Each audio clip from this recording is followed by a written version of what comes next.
So, you have a good amount of followers. Yeah, I try. You try.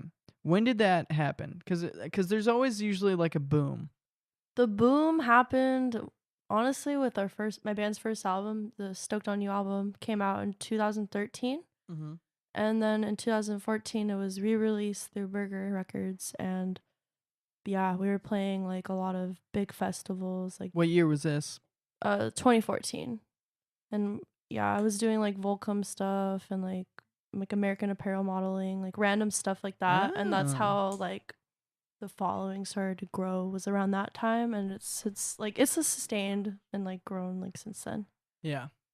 Yeah. So the Burger putting out or re-releasing it, or did you have traction on that before Burger put it out?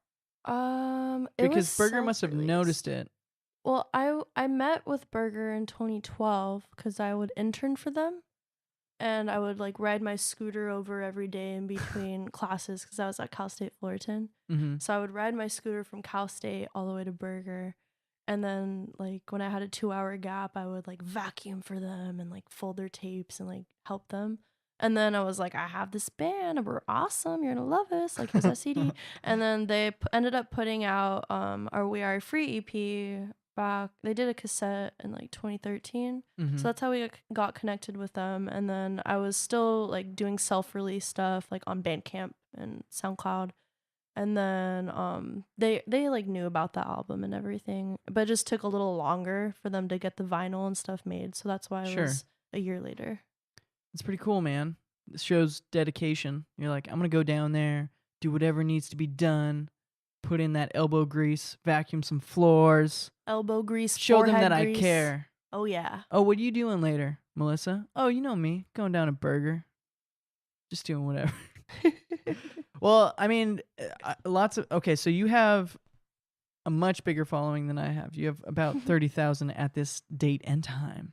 And I have about 6,000. Not bad, not too shabby. Not bad, not too shabby. Somebody at shabby. Burger, some customer in there was like, oh yeah, I play bass for this one. He was just chatting me up and he was like, you got on Instagram? You should follow us. I was like, for sure. And he's like, what's your name? And I was like, The Psychic Wave. And then he types it in and he goes, oh, you got clout. And I was like, no, I do not, dude. What are you talking about? I hate that word. I do too. But my point to it was that this guy came up to me and or people come up to me in general and they're like, so how do you like get your in? How do you get a foot in the door and get things going?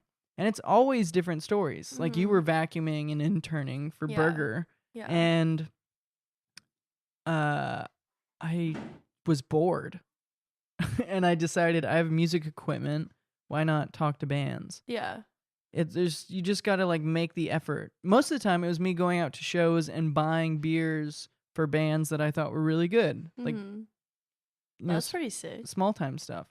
And you got me some beers. I'm pretty stoked. I did. Tecate, 18 for $14. I'm 3 beers deep, so if I say funny things, I'm sorry. Sorry, Mom. That's a perfect amount of beer to start a podcast. I agree. When you got here, things were a little just like, we were in our different worlds. I'm pretty awkward, so. I was dealing with some stuff too. And then we have a beer, and a beer warms you up. Yeah, get a little warm in the tummy. And then 2 beers. 2 beers, you're getting a little warm in the heart. A little warm in the heart. This is totally off subject, but I was thinking of the word warm. And you can spell out warm by using all words. Double U, Y-O-U, R-A-R-E-M, A-M. You kind of got to stretch for the M. Ooh! But W-A-R-M. You're not wrong. You're so right. Whoa. Okay. We're not high. It sounded like a high thought. I'm not high. But anyway, my point that I was trying to get back to is that it's pretty cool how people get their start. Your start was vacuuming at Burger. And just having the balls to put yourself out there. Oh, I have big balls in there, all for big music. Balls. Yeah. And that's when somebody asks me, what do you do to get your foot in the door? you kind of just gotta like take chances. You got to do it. You just got to go for it. Yeah. You know?